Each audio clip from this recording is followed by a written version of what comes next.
শরীরের মধ্যে যতগুলো পার্টস আছে সবথেকে দামি পার্টস কোনটা? আপনারা বলবেন না, স্টেজে আলেমরা আপনারা বলবেন দামি পার্টস কোনটা শরীরে? কলিজা।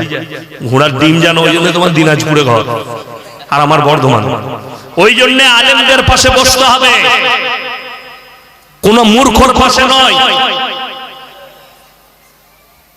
আসল পার্টস এই যে মোবাইল, তোমার কাছে যে মোবাইলটা আছে ওটার আসল পার্টস কোনটা বলো?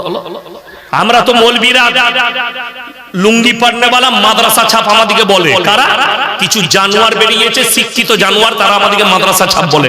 বলো তোমরা শিক্ষিত, এর আসল পার্টস কোনটা? ব্যাটারি। ইয়েস। সিম থাকলে মোবাইল চলবে? কথা বলে না? সিম থাকলে যদি ব্যাটারি না থাকে মোবাইল চলবে? এই লাইট গুলো জ্বলছে কার মাধ্যম দিয়ে? কারেন্টে। তাইলে এর মেন পার্টস হচ্ছে কারেন্টটা। টিউবলাইটটা টাঙিয়ে দিলে আলো জ্বলবে না।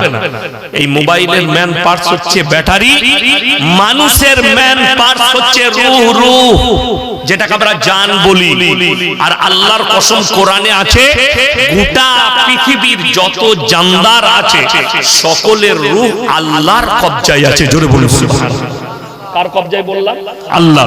তা না হলে বলে দিই, পৃথিবীতে যতগুলো ডাক্তার আছে সব, রায়গঞ্জের যত বড় বড় সার্জন ডাক্তার আছে, রায়গঞ্জের নয়, কলকাতা, বর্ধমান, গোটা পৃথিবী সবাইকে এক কাছে করে দেন। তাদের খালি একটা প্রশ্ন করব, কিয়ামতের সকাল পর্যন্ত চ্যালেঞ্জ দিলাম পৃথিবীর বিজ্ঞানকে আর ডাক্তারকে, তোমরা খালি অপারেশন করো, একবার বলো তো মানুষের মধ্যে আল্লাহ রূহটা কোথায় রেখেছে, জানটা কোথায় রেখেছে? কাল কি আমার কাল পরশু রাত্রে সারা রাত জেগেছি, কলকাতায় জলসা ছিল, এসে নার্সিংহোমে ঢুকলাম। আমার কাছের মানুষ, আমার গ্রামের আত্মীয়র মধ্যে একজন মেয়ে পেটে বাচ্চা হয়েছে। বাচ্চা হওয়ার পরে তার ব্লিডিং।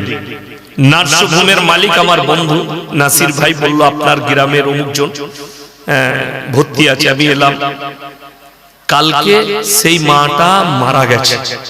বলুন ইন্নালিল্লাহ, আল্লাহ ওনাকে জান্নাতি করুক, বলুন আমিন।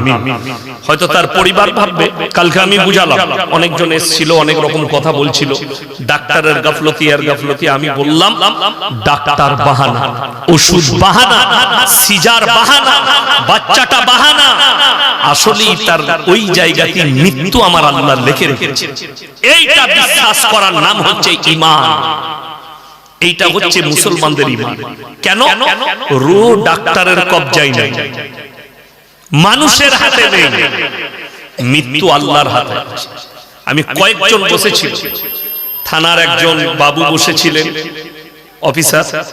আমি একটা কথা বললাম, তাদের পরিবারের লোক ছিল, যে পশ্চিম বাংলায় মানুষ যদি মনে করে ডাক্তারের দ্বারা মানুষ বেঁচে যাবে, ডাক্তার দিকেও বলছি, ইতিহাস, পশ্চিম বাংলার ইতিহাসগুলো বেশি দিনকার নয়। আপনারা জ্যোতিবাবুকে চিনেন না? চিনেন না? মুখ্যমন্ত্রী, উনি যখন অসুস্থ হলেন, আমেরিকা থেকে বাই প্লেন ডাক্তার আনা হয়েছিল ওনার জন্য স্পেশাল। যে জ্যোতিবাবু বেঁচে আছে না মারা গেছে? কথা বলেন, মারা গেছে। তাহলে ডাক্তার শুধুমাত্র ওষুধটা দিবে, ডাক্তার বাহানা।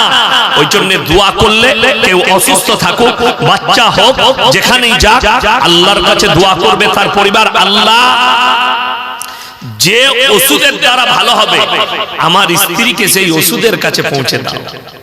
যে ডাক্তারের মাধ্যম দিয়ে তুমি সুস্থতা দিবে, আল্লাহ সেই ডাক্তারের কাছে পৌঁছে দাও। এইটা হচ্ছে হক দোয়া, জায়েজ দোয়া।